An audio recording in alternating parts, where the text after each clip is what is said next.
Warning. This episode will not be like other episodes. This episode will be graphic, and we will be discussing violent acts of people who had no regard for life. Also, we are not licensed psychologists. We are also not psychiatrists. But some of us just really enjoy listening about today's topic.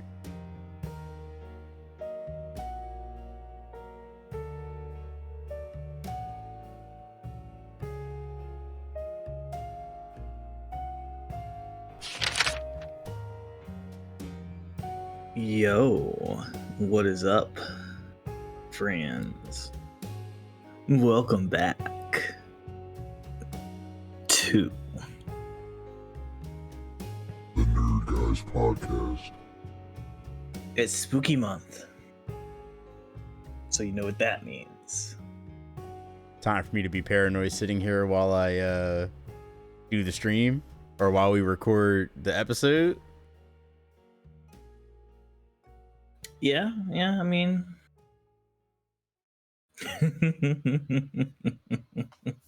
It's funny, I saw something the other day on Instagram. It was like, you could tell all the people that have had childhood trauma whose parents and older siblings used to scare them because they sit on their computer with one headphone on, one off, so they could hear what's behind them.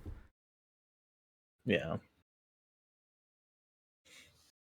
Oh, before we get too far, we also have a special guest today. Please join me in welcoming Nyx in the mix, otherwise known as just Nyx. Hello, my creepy cuties. Oh, I love that. same. Come on, the goddess of night? You gotta have creepy cuties. I dig it. I think it's crazy. Nyx has a whole streamer voice even though she doesn't stream. Next will be our guest for the next couple of episodes as well. So Yeah, probably the next 4, I think. yeah. So As long as it's spooky season. yes, Nyx She's will our be spooky the season expert. yes. Nyx is also the honorary nerd girl. Yeah. Actually, no, it's 2024. Nyx is just a nerd guy. Nyx could be whatever she wants to be. It's alright. I'm a dude. I'm a bro. It's okay. I'm a dude. He's a dude. She's a dude. We're all dudes. Oh man. So, Nyx, I know you have an Instagram page. I was gonna say, why don't you introduce yourself to the viewers? Tell them. I mean, this isn't your first time being here, but just for those who may not be, familiar. Yeah. Well, neither of my Instagram pages are connected to Nyx because one of them is about art and nail designs. The other one's a personal one. But to the listeners out there, you have probably heard me referred to as Mrs. Kitsune Tai. Yeah, sorry. Other than that, I mean, I'm a nerd for the macabre, the creepy, the obscure. Oh, some Darren Marlar in there. Yeah, I think it's perfect that we had to bring up our residential expert in all things spooky. Oh, I resent that. What? Why? Why do you resent that? Nyx, let him know. Kitsune definitely knows a good amount about That's not what I mean, and he knows that, and that's not what I'm talking. I'm sorry, I did not know that. Yes. That is not what I meant by that. Mm-hmm. Anyway, Lord. on to our topic for today. Yes, sorry, without further ado, let's get into the creepinesses. Creepinesses? The creepiness that are man-made monsters, aka serial killers. So first off, I'm going to start by talking about a well-known serial killer. We're going to be talking about the face eater himself, or body eater, limb eater, human meat eater, The cannibal. Jeffrey Dahmer. So Jeffrey Dahmer was an American serial killer who took the lives of 17 men and boys between 1978 and 1991. Over the course of more than 13 years, Dahmer sought out his victims, who were mostly black men, at gay bars, malls, and bus stops. He lured them home with promises of money or sex and gave them alcohol laced with drugs before strangling them to death. Relax. He just wanted to watch a movie. He would then engage in sexual acts with the corpses before dismembering them and disposing of them, often keeping body parts as souvenirs. He frequently took photos of his victims at various stages of the murder process, so he could recollect each act afterward and relieve the experience. So he could recollect each act afterward and relive the experience. Dahmer's first murder occurred just after graduating high school in June of 1978, when he picked up an 18-year-old hitchhiker and took him home to his parents' house. Dahmer dismembered his victim's corpse, packed the body parts in plastic bags, and buried them behind his parents' home. He later exhumed the remains, crushed the bones with a sledgehammer, and scattered them across a wooded ravine. In March 1989, he lured, drugged, strangled, sodomized, photographed, dismembered, and disposed of a new victim while living in his grandmother's basement. Dahmer said he didn't want to lose him, and so this victim became the first victim from whom Dahmer kept the preserved body parts for a long period of time, mummifying his head and genitals. Over the next 2 years, Dahmer would kill 12 more people, bringing his total victim count to 17. Dahmer started developing rituals as he progressed with his killings, experimenting with chemical means of disposal, and often consuming the flesh of his victims. Dahmer also attempted crude lobotomies. He drilled into the skull of his victim, specifically his 11th victim, while he was still alive, and injected him with a muriatic acid. Dahmer hoped this would place him into a permanent submissive state, but the victim awoke during the procedure, so Dahmer strangled him. Dahmer's killing spree ended when he was arrested on July 22nd, 1991. The body parts found in Dahmer's refrigerator and Polaroid photographs of his victims were discovered by police while searching for the key to the handcuff found on the man that would have been Dahmer's last victim. Fortunately, this man was able to run away and flag down 2 police officers before Dahmer could lobotomize or kill him. After a disturbing trial on February 15th, 1992, The jury returned after approximately 10 hours of deliberation to find Dahmer guilty, but sane on all counts. He was sentenced to 15 consecutive life terms in prison, with the 16th term tacked on in May. Dahmer was killed on November 28th, 1994, by fellow prison inmates. Damn. That was kind of heavy. Like, I don't know if you all know this, but there is a Netflix special about him where what's his name? Evan Peters. Evan Peters. I was about to say the dude that played Tate in what was it? American Horror Story Murder Yes. House.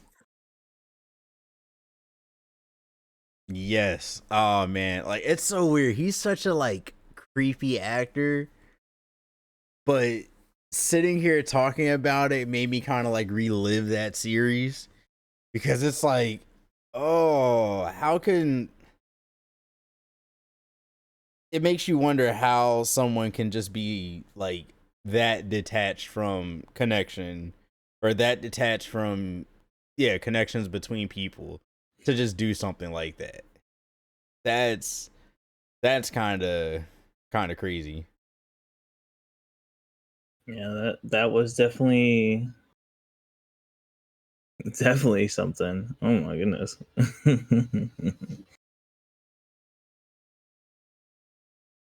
I I don't know. Nix, how do you feel about that?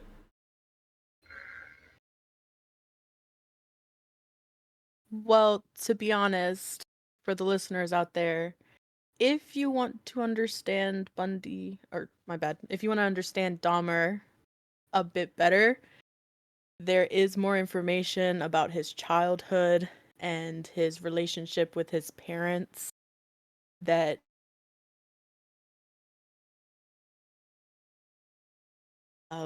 there's a lot of key warning signs that are in a lot of serial killers from childhood. So, me being the creepy enthusiast that I am, I actually read about his childhood, and although it does not excuse any of the atrocities that he did, some of those signs could have been caught much, much earlier. If I remember correctly, didn't he like wasn't he like presumed to be gay and because it wasn't acceptable in his household, like this is how he expressed himself? No, he had more of a situation with parental abandonment, which is why he wanted his victims to stay with him forever. Um, he also started showing signs of enjoying harm at a young age. He would collect roadkill and preserve it or figure out ways to remove the skin and organs and keep the skeletons. Mind you, at this time he was maybe between the ages of 9 and 13, which is not a usual habit. Wasn't he like introduced to taxidermy young by his father? Yes. Yes, that's exactly who showed him how to do all of that.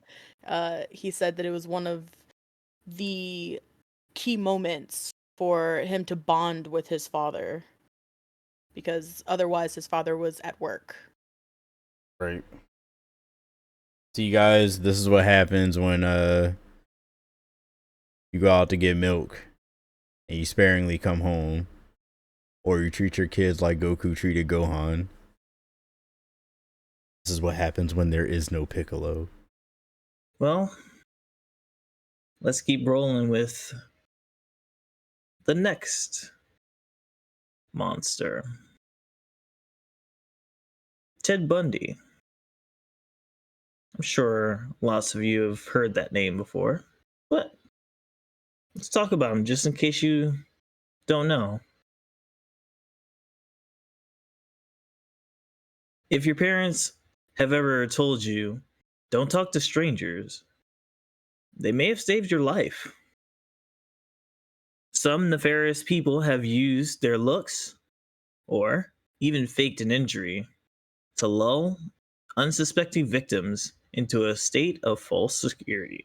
Ted Bundy was a serial killer, rapist, and necrophiliac who admitted to killing 30 women in the 1970s. So, sounds like he took that lady killer thing seriously. Sad. Though some of experts believe his actual victim count might be over 100, there is some debate as to when Bundy started killing. Most sources say he began his murderous rampage around 1974. However, some argue that Bundy likely murdered more than 100 people and started killing as an adolescent. Ultimately, the exact number of women Bundy killed will never be known, which that in itself is very sad.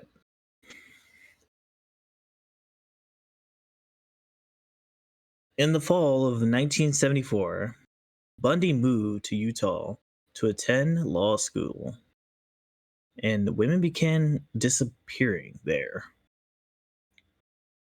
The following year, he was pulled over by the police as a search of his vehicle uncovered burglary tools, a crowbar, a face mask, rope, and handcuffs. He was arrested for possession of these tools, and the police began to link him to his sinister crimes. Bundy, often lured women into his car by pretending to be injured and asking for their help. Their kindness proved to be a fatal mistake. In 1975, Bundy was arrested in the kidnapping of a young woman, one of the few women to escape his clutches. He was convicted and received a 1 to 15-year jail sentence. Bundy escaped from prison twice in 1977. The first time, he was indicted on murder charges for the death of a young Colorado woman and decided to act as his own lawyer in that case.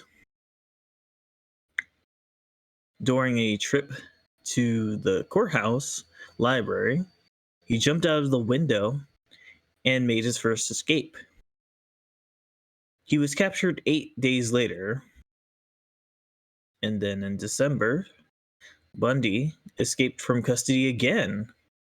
He climbed out of a hole he made in the ceiling of his cell, having dropped more than 30 pounds to fit through the small opening. Authorities didn't discover that Bundy was missing for 15 hours, giving him a big head start on the police. After Bundy's second escape from prison, he made his way to Florida on the night of January 14th, 1978. Bundy broke into the Chi Omega sorority house at Florida State University. He attacked 4 of the young female residents and killed 2 of them. On February 9th, Bundy kidnapped and murdered a 12-year-old girl as well. His murders usually followed a gruesome pattern. He often raped his victims before beating them to death. He was arrested in February 1978 and received 3 separate death sentences for the murders of the 2 sorority members and the 12-year-old girl. Bundy's charming appearance helped him become somewhat of a celebrity during his trial. Many women believed he was innocent due to this. After appealing his sentence multiple times, he was executed in January 1989 at the age of 42 by electric chair.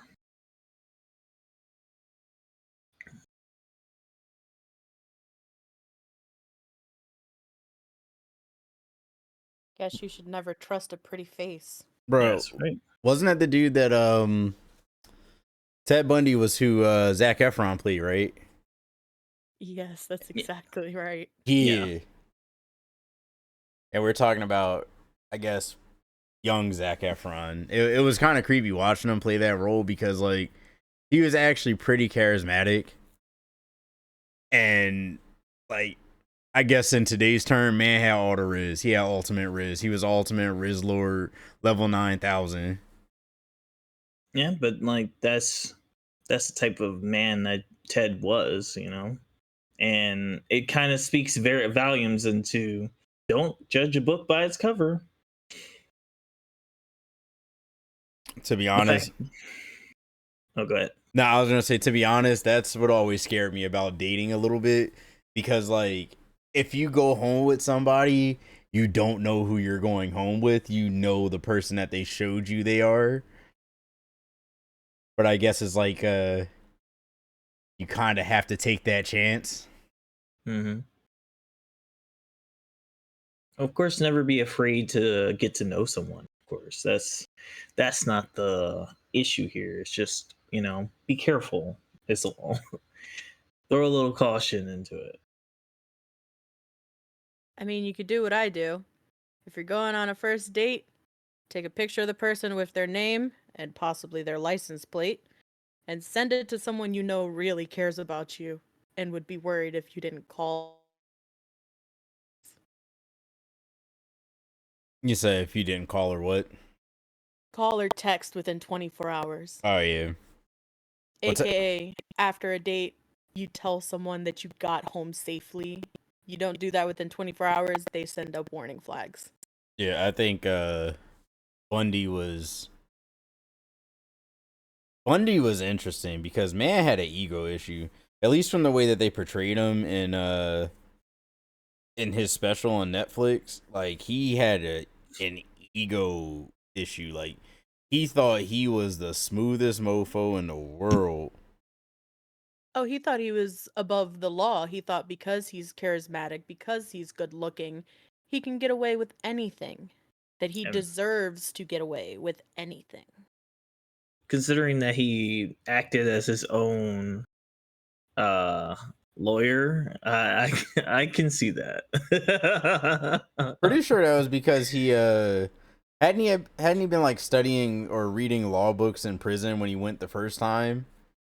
No, he actually went to school for Yeah, he law. went to Oh, school for okay. law. Okay, right, my bad. Yeah, but it does make sense because for him to want to continue doing what he's doing, but continue getting away with it. Man's just like, hold my beer, I'm representing myself. That's crazy. And also kind of creepy. And you know what else is creepy? Clowns. Clowns can be very creepy.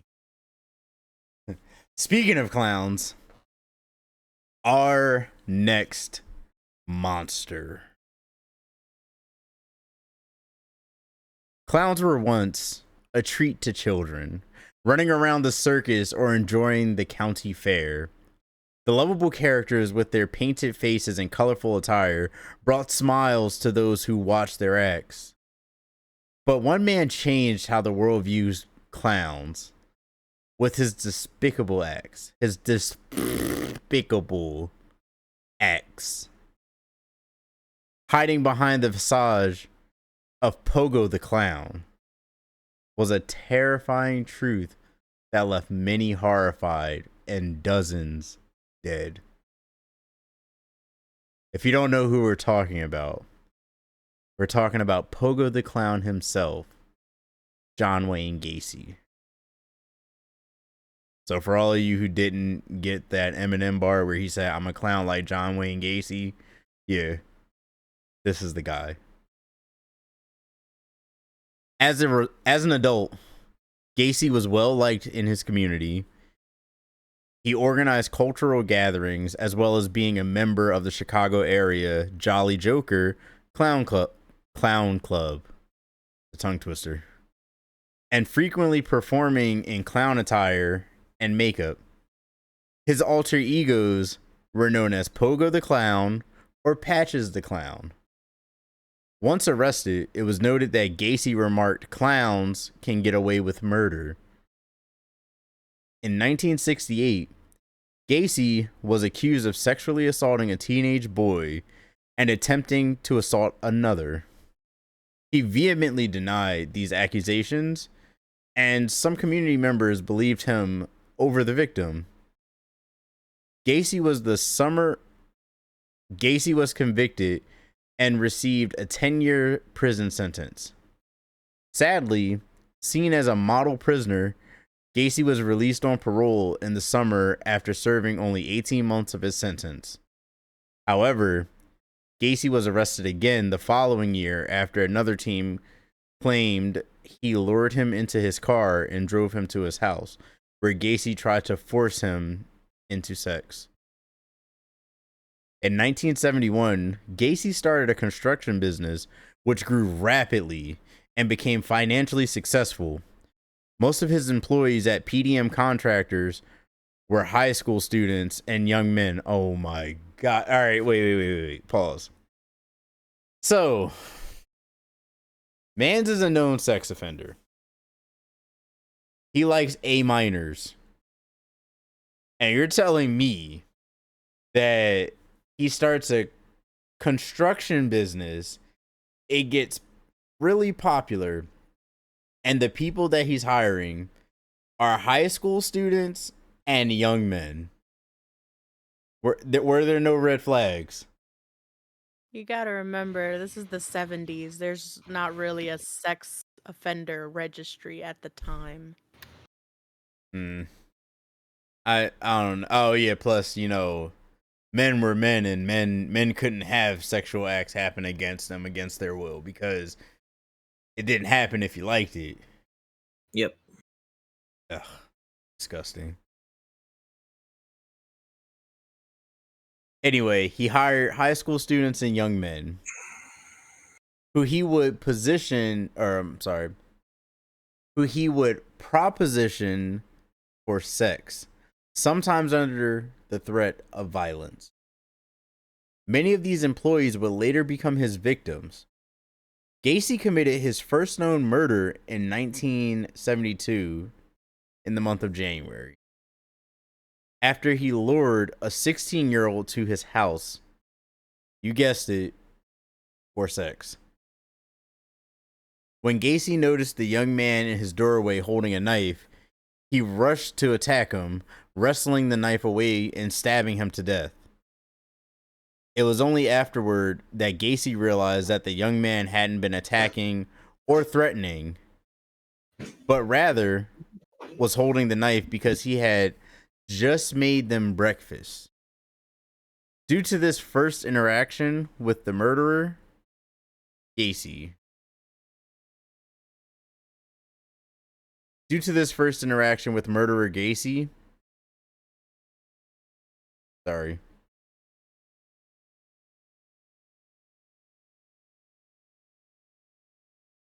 Due to this first interaction, Gacy realized he achieved sexual gratification through the act of murder.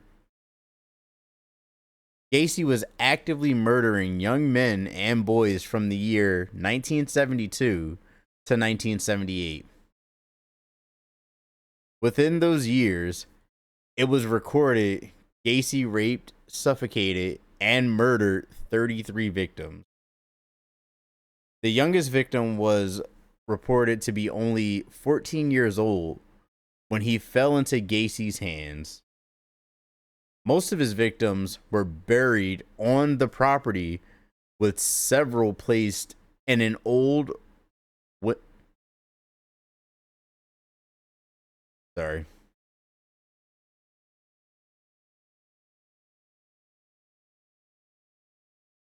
Most of his victims were buried on the property, with several placed in a common grave underneath his crawl space.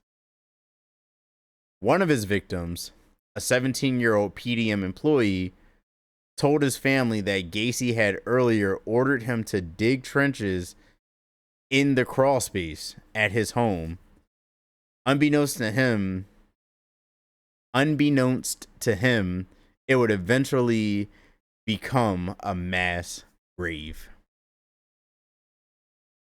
On December 11th, 1978, a 15-year-old went missing after telling his mother he was going to meet Gacy to discuss a potential construction job. His family filed a missing persons report with the police, which led to a search of Gacy's home. Authorities discovered several suspicious items there, including police badges, a pistol, hypodermic needles, pornographic films, and items that they later learned belonged to some of Gacy's victims. This resulted in further searches of his house, eventually leading to the discovery of several trenches filled with human remains in a crawl space beneath his house. Gacy eventually confessed to killing about 30 people. On March 12th, 1980, after a short jury deliberation, Gacy was found guilty of committing 33 murders, and he became known as one of the most ruthless serial killers in American history. Gacy was executed by lethal injection on May 10th, 1994.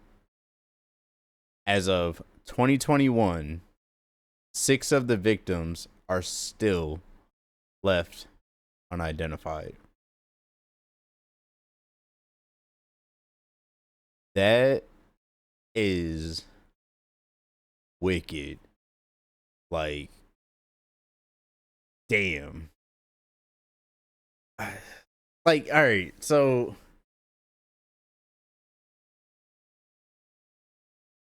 damn that. I'm sorry, that story hurt. Like, John Wayne Gacy was pretty damn ruthless. Like, I don't get it. Like, not only did he prey on young men and boys, but like he basically got his gratification the first time. Well, I guess that's normal. Like, that's what they say. Most people that are like classified as serial killers, they get their rocks off the first time and then realize, oh hey, I really like this.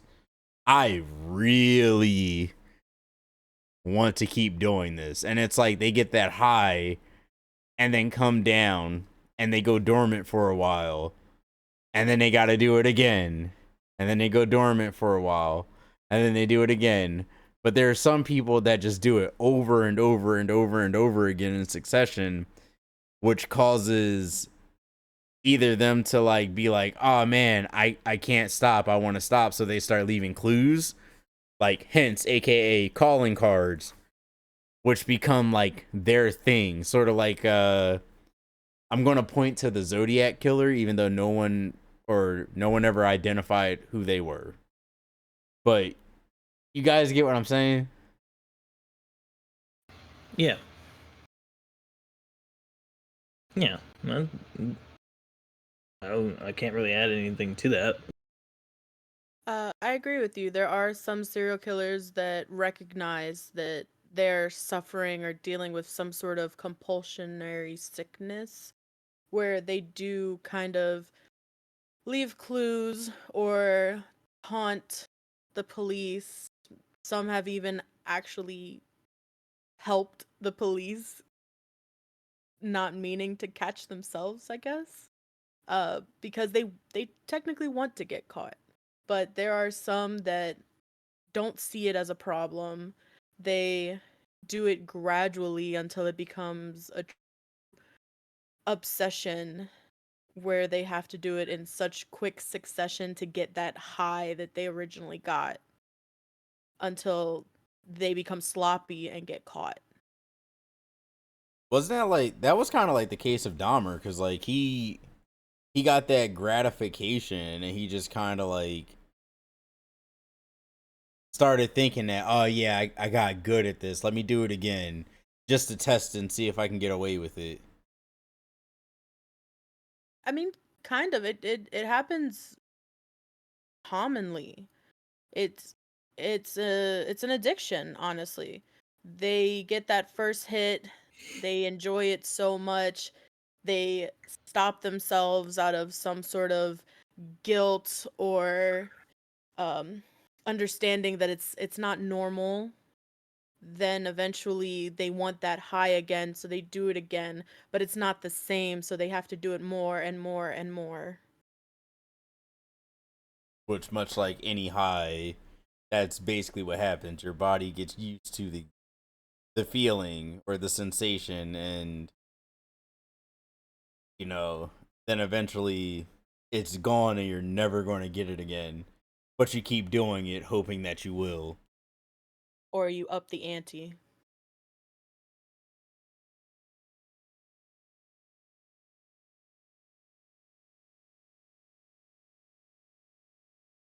Well, I guess it's my turn. Ooh. I'm gonna let you all know. The past three were commonly known men. The next three, little less commonly known, and all women. Gotta play it fair. It is 2024, so yeah. Julia Tofana. The year is 1633. In Italy, the women of the time have three choices in life: marry and hope that their husbands will treat them decently, remain single and rely on sex work to survive, or they could marry and soon become a widow. The third option was the most tempting for financial stability. The women desired freedom. The solution? Matricide. The method? Poisoning. Enter Giulia Tofana. Julia was born in Palermo in the year 1620. Julia herself was skilled in brewing all kinds of tinctures, starting her in a black market trading business. Harbored in loveless marriages. Hold on, Nix. Can you go back because you got to slow down a little bit just because Discord is getting you and not able to pick up what you're saying as fast. Basically, the Wi-Fi connection is slow, so give it a couple seconds and start at the last sentence. Sorry. My bad, I speak too fast. Good. Harboring a soft spot for women trapped in loveless, suffocating relationships, she started selling toxins to help them escape.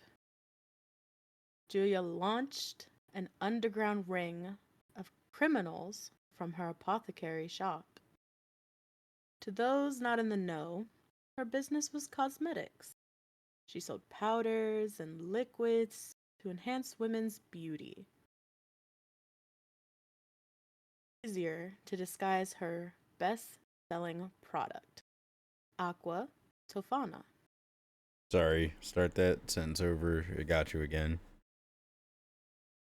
I need to be closer to the mic. Yeah, probably. This better? Yeah. Okay.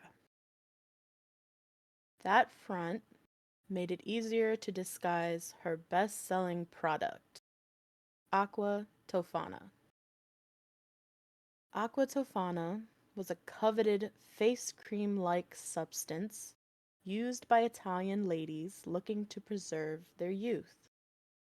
It came labeled as a popular healing ointment for blemishes. Made of a mixture of lead, arsenic, and belladonna, aqua tofana contained some of the same ingredients as normal cosmetics at the time, reducing its suspicion when found by a nightstand or vanity. The most devious part of aqua tofana was the way in which it dispatched its partakers. The deadly concoction would be administered within food or drinks. First dose would cause exhaustion and physical weakness. Second dose would bring on stomach aches, vomiting, and dysentery. The third or fourth dose would give the wanted final outcome. Due to the means of distribution, the time elapsed, and the symptoms, doctors and investigators believed the death had been caused by some unknown illness or disease. Over her years of production, Tofana was very careful to only sell the products to ladies that she knew or women who had been vetted by past clients. Unfortunately, or fortunately, whichever you'd like to see it as, one customer, a young woman who procured aqua tofana, planning her husband's demise, got cold feet. After mixing a few drops of the deadly liquid into her husband's soup, she panicked. Suspicious as to why she begged him not to eat the soup, the husband forced his wife to give up Tofana and the rest of her network of poisoners. The police were soon involved. After a run, the gain of sanctuary in a church, and a judicial overthrow to seize her, Julia confessed to killing over 600 men from 1633 to 1651 in Rome alone. It's believed that Tofana was executed in Rome in 1659. Well, I think some of you guys will start looking at face creams a little differently. Bruh. Mm-hmm. That reminded me of remember the I'm not gonna say the the original Catwoman movie with Halle Berry. Yeah. Remember how like the facial cream that woman was selling was actually poisoning women and killing them.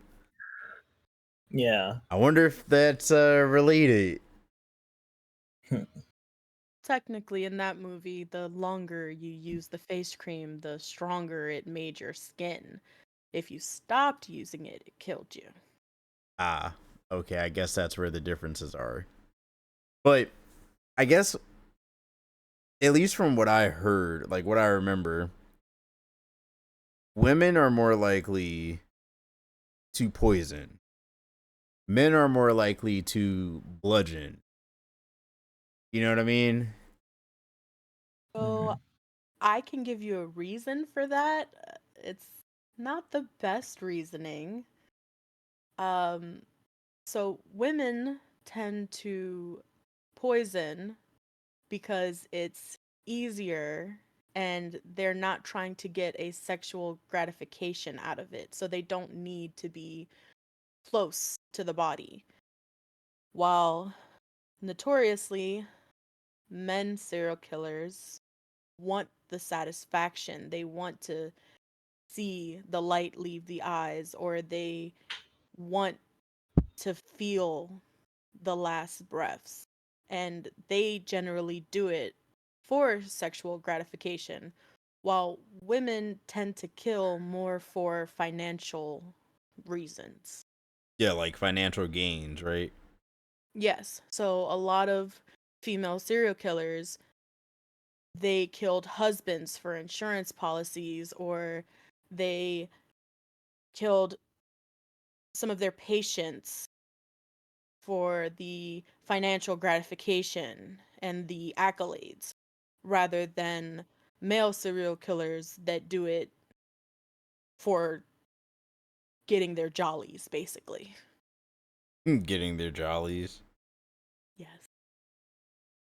I felt like I was saying sexual gratification too much. I did the math. Julia Tafana. I don't know if I should say unalived or just say killed. Julia Tafana murdered about 33 people per year in her Tech. Huh?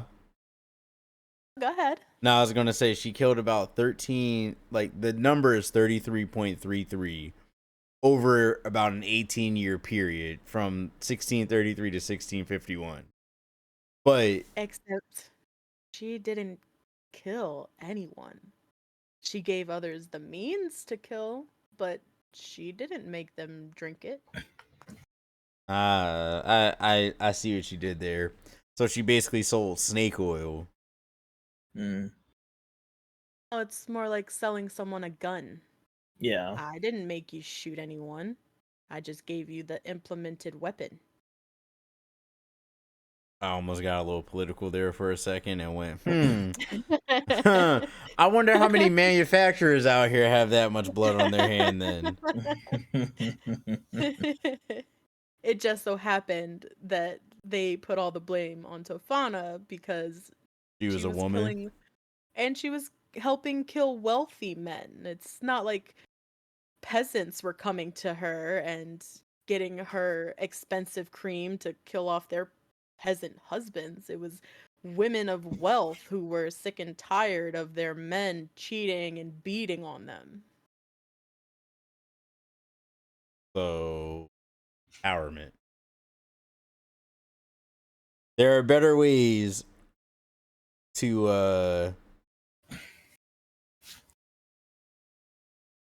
get things done. I guess, there's more than one way to skin a cat, as they used to say.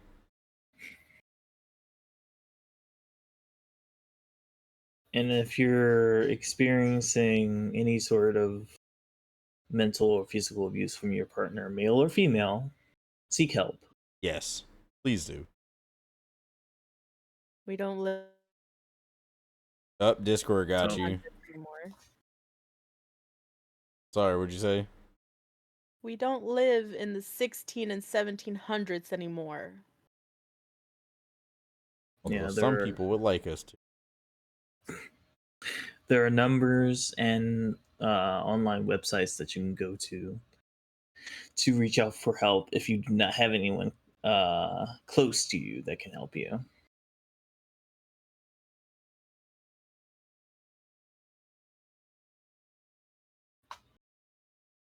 All right. Now it's my turn again. Let's talk about another deadly lady known as Elizabeth Bathory. Alleged to be the most notorious female serial killer of all time, Elizabeth was a Hungarian countess who allegedly tortured and murdered hundreds of young women in the 16 and 17 centuries. The exact number of victims is unknown, though one witness testified at a trial to an incredible total of 650. Damn. Yeah, that's wild. Bro, As that's more than the last person. And She She's the most prolific I was. historically. If you look it up, she is the most prolific. I'm sorry, Jay. Yes, like, but she directly did this. Yo. So Julia Tafano was like, I indirectly unalive 600 men.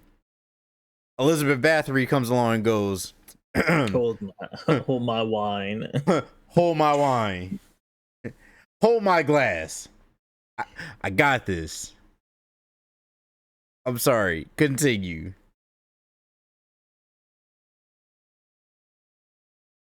As detailed in the Countess's private diary. So she killed all these people and then wrote about it.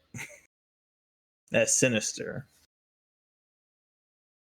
Now, Elizabeth was born August 7th, 1560, in Hungary. At an early age, she was exposed to violence, such as mistreatment and beatings towards servants. At the age of 13, she became engaged to an 18-year-old count who is rumored to have educated her in the ways of torture. He would present gifts to Bathory, often in the form of instruments of torture or acts of torture against others. He once allegedly gifted her spiked gloves that could be used on servants who made mistakes. After the death of her husband in 1604, rumors of Bathory's cruelty, began to surface. Her torture methods would include dismemberment, attacks of adult nature, whips, belittling, and burning of the flesh. It is also believed that she would bathe in the general blood to regain her youth. She was bathing, or allegedly bathing, in the blood of virgins. Is what I just said. That is a sentence that I did not think that I would read or say, but we're here now. Dog, I'm sorry. The bitch was crazy. Hey, yo. I'm sorry, yo. Dog. Dog, yo. Yo. Not only was she a dominatrix who got off on being a whole dommy mommy, but, you know, she also bathed in their blood of virgin. Like, yo, you know how allegedly. You know how wild that is? Yeah. Like, yo, imagine being a kid that never had sex, or a young adult that never had sex, and you get enticed by this slightly older woman, and you just like, I'm feeling you, and she's like, oh, you're cute. You probably have never even touched a woman before having you. You're like, actually, this is my first time. And she's like, oh, I'm going to teach you a thing or two. Now get your sexy ass over here and drop to your knees. Hold on. Oh, my bad. It's about to get real. No, I guess I should have put in that description that it was females. Oh. She would get servant girls who she knew were virgins and would basically have them slaughtered like cows and pigs. Damn. And fill bathtubs with their blood and soak in it, hoping to keep her young forever, because that blood, was from a virgin. They're sacred. All right, so This lady was a witch. yo, 100%. What was she, Nyx? A bruja. Yo, I, I resent that, by the way. why? I resent that, by the way. Why? Not all witches are evil like that. That was just an evil person. No, but she's the true definition of an evil witch, like through and through. Dog. Yo, it's crazy because like more than anything, I want to know who was filling up the bathtubs for her. Other servants. Her other servants. So Servants that were no longer virgins. Yeah. basically, little Tobias, I'm sorry, not little Tobias or Wormstrom were out here just slaying Tang to save lives. Like, you know what? You know what? It's not funny, but you know, next time they say slaying can save lives, slaying can save lives. Like there was somebody out there saving these women, and the masses were probably calling them harlots, but they were being saved. Thank you. Good night. Hop off your soapbox. I'm just saying, if you slay Tang and you save a life, there's a slogan: slay Tang, save a life.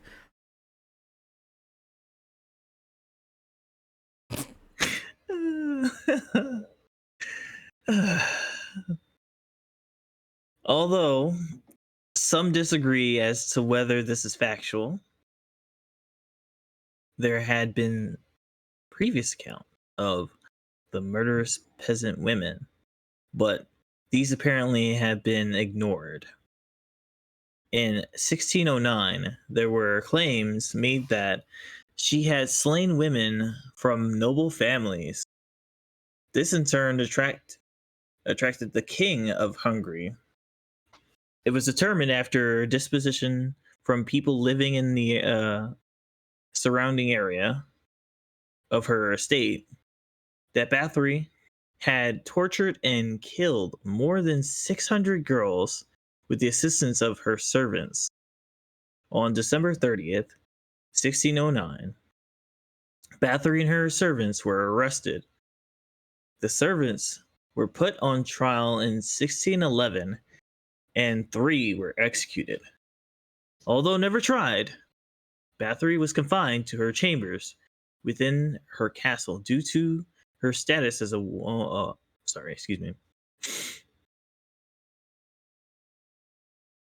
Bathory was confined to her chambers within her castle due to her status as a woman of the higher class.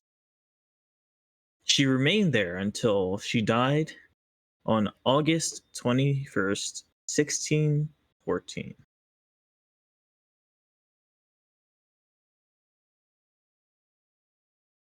Dog, like I said, she was crazy as hell. This lady, when I read this the first time, this fascinated me because I was like, I can't even imagine. Can you imagine? You know how like it's one of those things where like all these people you're just wondering like what was the thought process? What was going through your mind? I want to Because be like young forever. yeah, in this lady's case, she's like, I shall be young forever and I shall sacrifice these girls to do it. It's like, dog, how is that even a normal thought? Hey, But maybe men. considering like oh go ahead. I was gonna say maybe men weren't that into her anymore. Hmm. I think I attributed more to her upbringing, you know. Her up Servants were seen as tools, not actual people. yeah. I'm gonna keep So from getting us canceled. bro. Um Wild. as much as I understand where the thought could come from, I'm still like nah. I'm still like, nah. Because at that point when she's doing all this stuff, that she has the heart and intention, which are the two things you need to do anything. She has the heart and intention to do all of this stuff and does not give two cares about it. Sorry, like I said, she was crazy. Like I'd have been scared. I gotta go to work today, Jedediah, but I don't know if I'm gonna make it home. I don't know why I said Jedediah. That's not even like an old English name. This was in Hungary anyway. Yeah, I was gonna say. My bad. I don't know any Hungarian name. It's okay. And if you're listening from Hungary, love you.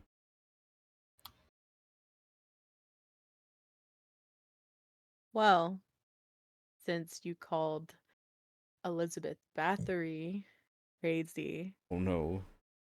this next one should thoroughly throw you for a loop and infuriate you at the same time. I promise you, I was infuriated as I wrote it.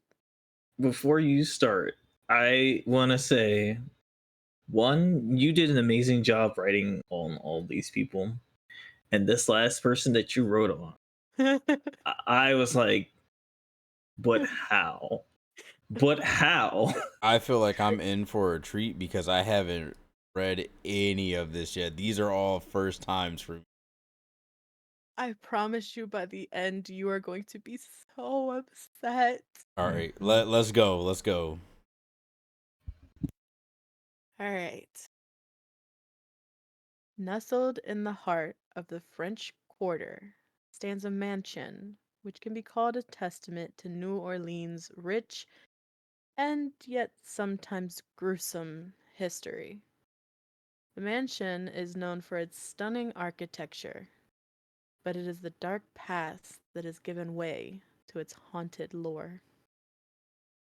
Marie Delphine, later known as Madame Lalaurie, was born into an affluent family on March 19th, 1787.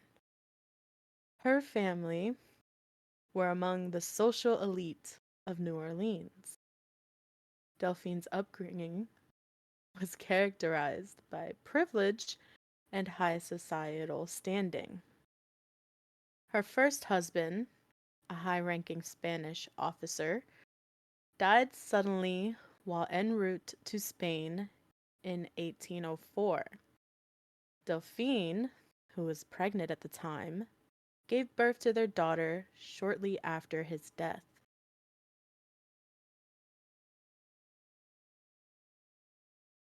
To marry again for stability.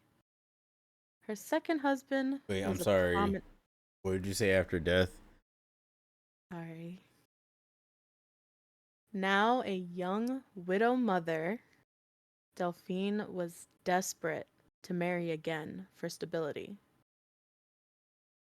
Her second husband was a prominent banker, merchant, lawyer, and legislator. Together they had 4 children before his untimely death in 1816. After a few more years, in 1825, Delphine married her third and final husband, Dr. Lalaurie, a physician who was also significantly younger than herself. This marriage marked the beginning of the horrors of the Lalaurie mansion. Rumors had long circulated that Lalaurie tortured slaves, but the horrific abuse was not brought to light until the mansion caught fire on April 10th, 1834. The blaze was reportedly started by a 70-year-old enslaved woman who was chained to the stove. It was speculated that she was attempting to commit suicide rather than face another punishment at the hands of Madame Lalaurie. The fire quickly spread, drawing the attention of neighbors and authorities, who rushed to the scene.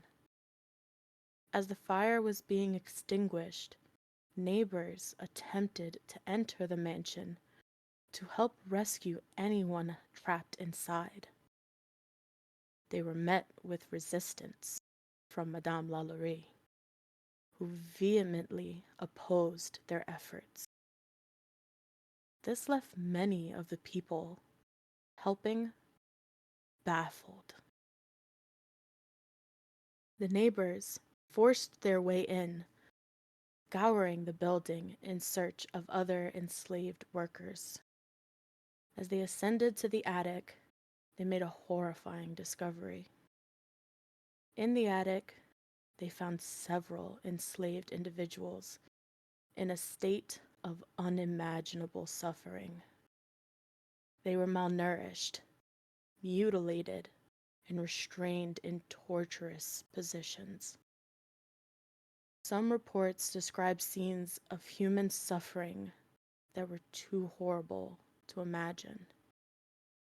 Some victims were chained to the walls, others confined in cages too small to move around within. Reports indicated that some had been subjected to cruel medical experiments, with limbs broken and reset at odd angles, and some had holes in their skulls. One particularly gruesome telling was of a man who was found with a stick protruding from a hole in his head, an apparent victim of a failed medical experiment. Although these reports are hard to verify now, at the time they caused uproar towards the painted picture of an elegant mansion and its refined mistress, when in truth it was a house of horrors. News of the atrocities spread rapidly through New Orleans, igniting outrage and leading to a mob descending upon the mansion. They ransacked the house, destroying much of the interior and forcing Delphine Lalaurie to flee. It's believed she escaped to Paris, where she lived out the remainder of her life in relative obscurity. Yo, you gotta be. Nah. Nah. Nah. Yo, she deserved to be placed in a box. Have that box encased in cement. Have that cemented box thrown in the bottom of the ocean just so she could suffocate to death. And then be dug out, resuscitated, just to be tied to several horses that were all running in different directions and be ripped limb from limb. That was. I see what y'all mean. I am so pissed off right now. I told you by the end of this you would be upset. I was upset writing it. Because the type of person you have to be, that's just cruel. That's like the people that are, all right, not for nothing, that's like doctors that used to experiment on like African Americans back during was it the Tuskegee experiments? Yes. Yeah, and if you don't know about the Tuskegee experiments, look it up. That's part of the reason why a lot of black people are, to this day, afraid of going to the doctors. Like, it was serious. They were tested on, and if I'm not mistaken, they were administered or infected purposely with Different diseases yeah. with the guise of them being vaccines. Yeah, exactly. And this isn't to make you scared or to make you, become someone that doesn't want to get vaccinated. Vaccines are very helpful and very useful. And definitely should get them, but you should still be cautious and do your research and try to understand what you're, you know, about to have placed in your body before you have it placed in your body. Also, those who do not know history are doomed to repeat it. Yes, You should always have a hunger to know what happened before you were here. exactly. Bro, Yeah. I just keep thinking about the dude that had the stick sticking out of his head. Like, how do you even do that? Do you mean physically how do you do that, or morally how do you do that? Well, in my head, I'm like, I'm wondering how, because, like, how physically were they still alive? I mean, remember, her third husband was Her third husband was what? a physician. Yeah. Yeah. He was also in on these experiments. It wasn't like she was just like, hey, I wonder what this does. No, he was in there with her. It reminds me of Murder House again. Yeah, you're right. And for those of you that would want to watch a fairly accurate rendition of this, Madame Lalaurie is depicted in American Horror Story Coven.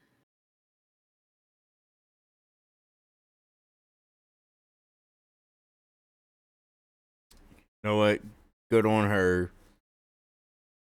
Because she's probably 6 feet deep now. That's wild. Yeah. Like I said, when I read through all these and I got to this lady, I was like, but how? But how? How did she just escape and no one ever found her? How That's did what I'm she saying. like it just doesn't make any sense to me. I'm like, dog. And then, what happened to her husband? He left with her. How did he maintain his physician's license, though? There's nothing saying he did.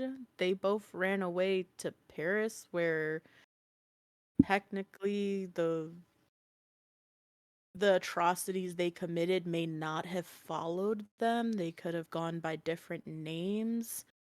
True. And to be honest, as depressing and sad as it is, the reason that this was made an outrage was because other people of color witnessed it. That is very. Mm-hmm.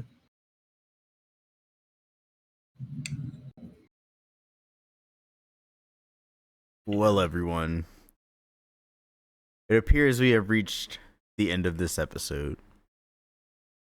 So now it's time for 3 questions to you all. Jamie, would you like to ask the audience the questions? No, you can go for it. Okay. Can I ask the last one? Sure. You know what, Nick? Since you're our special guest, take it away. Ask away. Okay. So, for all you listeners out there, have you ever met someone you think might be a serial killer? If so, how afraid were you? And lastly, what's your favorite scary movie?